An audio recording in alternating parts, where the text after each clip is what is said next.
ప్రకటన గ్రంథము 14:14 మరియు నేను చూడగా ఇదిగో తెల్లని మేఘము కనపడెను, మనుష్య కుమారుని పోలిన ఒకడు ఆ మేఘము మీద ఆసీనుడై ఉండెను.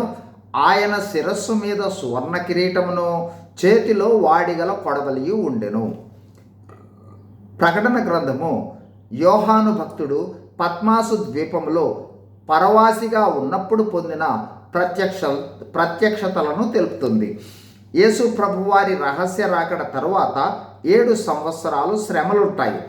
ఈ 7 సంవత్సరాలలో మొదటి 3.5 సంవత్సరాలలో దేవుని ఉగ్రత తెలుపు ముద్రల తీర్పులు, బూరల తీర్పులు వస్తాయని ధ్యానించాము. చివరి 3.5 సంవత్సరాలలో సాతాను, అంత్యక్రీస్తు, అబద్ధపు ప్రవక్తలు వారి క్రూరత్వముతో పరిపాలన చేస్తారని జ్ఞాపకం చేసుకున్నాము. ప్రకటన 14లో మొదట 1,44,000 మంది ఇశ్రాయేలీయులు గొర్రెపిల్లను వెంబడించుట చూచాము.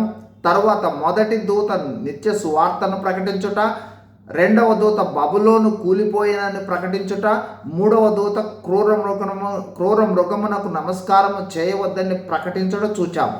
ఆ తరువాత పరలోకము నుండి స్వరము, ప్రభువునందు మృతి నొందిన మృతులు ధన్యులని ప్రకటించుట చూచాము.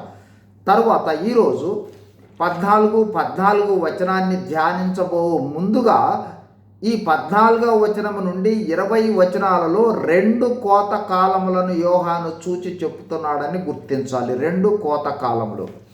ఇప్పుడు 14వ అధ్యాయం 14వ వచనాన్ని జ్ఞాపకం చేసుకుందాం. 1 మనుష్య కుమారుడు అనగా యేసు ప్రభువుగా ఈ వచనంలో మనం గుర్తించాలి. 2 ఈయన అంటే యేసు ప్రభువారు తెల్లని మేఘము మీద ఆసీనుడై ఉన్నాడు. 3 ఈయన శిరస్సు మీద బంగారు కిరీటము ఉన్నది. అంటే యేసుక్రీస్తు రాజుల రాజుగా అధికారాన్ని, విజయాన్ని కలిగి ఉన్నాడనటానికి సూచిక. 4 చేతిలో వాడిగల కొడవలి ఉంది. పదునైన కొడవలి కోతకు సాధనము.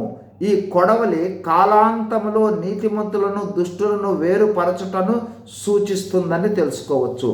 క్లుప్తంగా ఈ వాక్యము కాలాంతంలో కిరీటము ధరించుకొని యేసు ప్రభువు నీతిమంతులను దుష్టుల నుండి వేరుపరచడం కోసం కొడవలి పట్టుకొని మేఘముపై వచ్చుట తెలియచేస్తుంది.